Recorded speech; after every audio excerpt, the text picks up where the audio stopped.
Une autre fois, j'ai amené une personne justement chez ce soi-disant pasteur.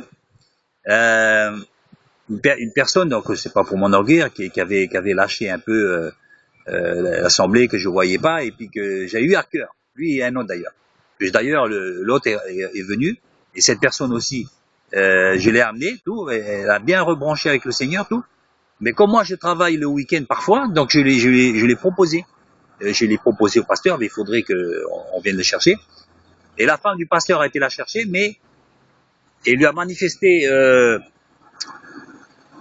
que vraiment ça l'emmerdait, quoi, pour dire ça l'emmerdait. Il lui a dit t'as pas quelqu'un pour t'amener, quoi, parce que visiblement ça l'emmerdait donc par la suite j'étais voir le pasteur pour lui dire voilà, il m'a dit c'est toi qui l'as amené, donc c'est à toi de t'en occuper. Voilà les paroles du pasteur. Hein, le même pasteur qui avait fait venir une personne de l'étranger pour faire une mission. Hein. Donc, il dit c'est à toi qui l'as amené, alors voilà. C'est à toi qui l'as amené, donc c'est à toi de t'en occuper. Voilà les choses qui se sont passées. Donc aussi, lors de ces discours à ce pasteur, je tairai le nom évidemment, il mentionnait que bon, il fallait aller les uns chez les autres, visiter, c'est tout à fait normal. Aller chez les uns les autres, voir, aller manger entre vous, ça va mon frère, non, je viens te visiter, ça va, comme ça. Pas besoin de motif, juste pour discuter, puisqu'en principe, on est des frères et sœurs, hein, vous comprenez. Bon, lui, il a jamais mis les pieds chez moi, quoi. Il a jamais, sauf pour des trucs concernant des sujets de controverse d'ailleurs. Hein, donc par là, voilà. Donc ça se contredit, quoi. Ça se contredit beaucoup. Et donc voilà, c'est pas possible. C'est pas possible vous savez, bon, la personne qui va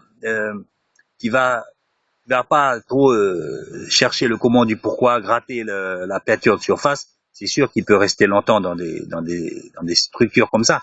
Mais par la suite, quand vous aurez des besoins, quand vous aurez des problèmes, eh ben vous verrez vraiment, c'est dans le malheur que l'on reconnaît ses frères. Hein. C'est uniquement quand tout va bien, vous savez, et surtout quand vous donnez même des certaines sommes dans la quête, vous êtes quand même adulé. Hein. J'en ai vu dans certaines églises où un pasteur m'avait dit non, écoute, il faut pas trop parce que faire attention à certains frères parce qu'il fallait prendre des pincettes quoi en fait parce qu'ils donnaient conséquemment à l'église. Donc voilà, donc la parole aussi, elle peut être un peu privée de sa liberté, voilà, parce que voilà où c'est qu'on rentre dans des choses là et on se dit évangélique, on se dit biblique, on se dit avoir la vérité, mais dans la pratique, on est lié par toutes sortes de stratagèmes, de fausseté et de faux amour. Vous savez, il y a la fausse modestie où on se fait passer pour un modeste alors qu'on ne l'est pas. Et l'amour, c'est pareil. Mon frère par-ci, mon frère par-là. Mais en fait, qu'on est dans la merde, c'est chacun pour soi. Et bien souvent, de ces frères et sœurs qui vont à la Croix-Rouge, à l'assistance sociale, même au secours catholique, euh, au secours social de la mairie, etc., etc. Donc, je pense qu'on a sujet à se remettre en question, parce que au-delà de notre beau discours là, l'Église a besoin de se réformer et on n'est pas à la hauteur de nos paroles. Mais alors pas du tout. On est loin du compte, parce que ressembler à des distributeurs de discours, collectionner les discours, ça va pas faire avancer le schmilblick. Hein. Il faut plus de pratique, de social et d'entraide vraie, pas pas de la bouche, hein, comme on dit en anglais, lip service. Hein. C'est juste un service de la bouche. Tiens, tu as faim, je te donne un discours. Tu as soif, je te donne un discours. Tu as des problèmes de loyer, mais t'inquiète pas, je vais prier pour toi. Point barre. Non, il faut passer à la vitesse supérieure. Sinon, on est des rigolos. Les gens, ils viennent pas.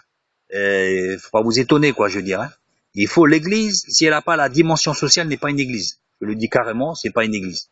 Mais le social aussi doit être conséquent. Hein. Il faut donner quand même quelque chose conséquemment. Et j'en reviens au sujet de pourquoi on ne peut pas donner conséquemment.